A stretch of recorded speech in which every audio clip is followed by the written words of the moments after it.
చేతుల గీతలు కలిసి రావు, నొసటి రాతలు సక్కగలేవు, గ్రహాలు గాడి తప్పినాయి, శనిగ్రహం ఫెవికల్ పెట్టి అతికిచ్చినట్టు నాయమటే పడుతున్నదని తెగ బాధపడేటోళ్ళు గీ ముచ్చట జర్రంత చెవులను రిక్కించి నుండ్రి. మనిషి అనుకుంటే చేతి గీతలు, నొసటి రాతలు, అదృష్ట రేఖలు అన్ని అనుకూలమై తల వంచి సలాం చేస్తే అని నిరూపించుండిగో గీ చిన్న పిల్లగాడు.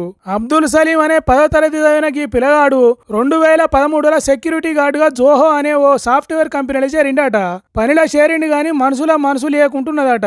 నేనెందుకు సెక్యూరిటీ బట్టలు వేసుకొని గేట్ కాడ కావాలి ఉండాలి, ఈ కంపెనీలో పనిచేసేటోళ్ళు మెడల ఐడి కార్డు వేసుకొని సాఫ్ట్వేర్ నౌకర్లు ఎందుకు చేయాలి అనేది మనసులో తట్టిందట. అప్పటి నుంచి ఖాళీ టైంలో సాఫ్ట్వేర్ నౌకరు చేస్తున్న పనులను పరీక్ష పట్టి చూసిటోడట.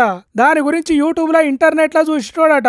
అట్లా ఒక్కొక్క మెట్టు ఎక్కుకుంటా సాఫ్ట్వేర్ నౌకరు చేసేటోళ్లతో సమానంగా పనిచేసే స్థాయికి చేరుకున్నాడట. ఆ కంపెనీలో పనిచేసేటోళ్ళు కూడా అబ్దుల్ సలీం పట్టుదల చూసి సాయం చేసిండ్రట. అట్లా నేర్చుకొని అదే కంపెనీలో సాఫ్ట్వేర్ నౌకరికి అప్లై చేసుకొని కొలువు కొట్టిండట 2021 నాటికి.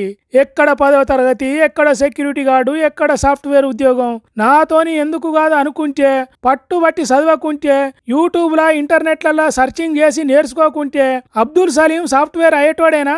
ఇంజనీరింగ్ చదువులు చదివితే తప్ప రాని సాఫ్ట్వేర్ నౌకరి తన కాళ్ళ దగ్గరికి వచ్చేదేనా? అందుకే నా కర్మ గిట్లనే పాడైంది, ఇంతకంటే నేను ఎక్కువ ఏం చేయలేను, నా అదృష్టం మంచిగా లేదు అనుకుంటే అది శాతగాని తనమే అవుతుంది తప్ప ఇంకోటి కాదు. మనం చేసే పనిని బట్టి ఫలితం ఉంటది. కష్టపడితే కన్నీళ్లు ముత్యాలైతాయి. అంతేగాని మూలకు కూర్చొని ఏడిస్తే ఏం రాదని చెప్పకనే చెప్తున్నది ఈ అన్న స్టోరీ. అబ్దుల్ సలీం అన్న సెక్యూరిటీ గార్డు నుంచి సాఫ్ట్వేర్ ఉద్యోగం దాకా అని సోషల్ మీడియాలో రాసి పోస్ట్ పెడితే కోట్ల మంది చూసి షెబ్బాస్ అని మెచ్చుకున్నారట. తన స్టోరీని చేతులునయంగా షేరింగులు చేస్తున్నారట. ఇప్పుడు అబ్దుల్ సలీం ముచ్చట ట్రెండింగ్ అయింది సోషల్ మీడియాలో. దేశం మొత్తం తిరుగుతున్నది. మనం కూడా మెచ్చుకోవాల్సిందే కదా.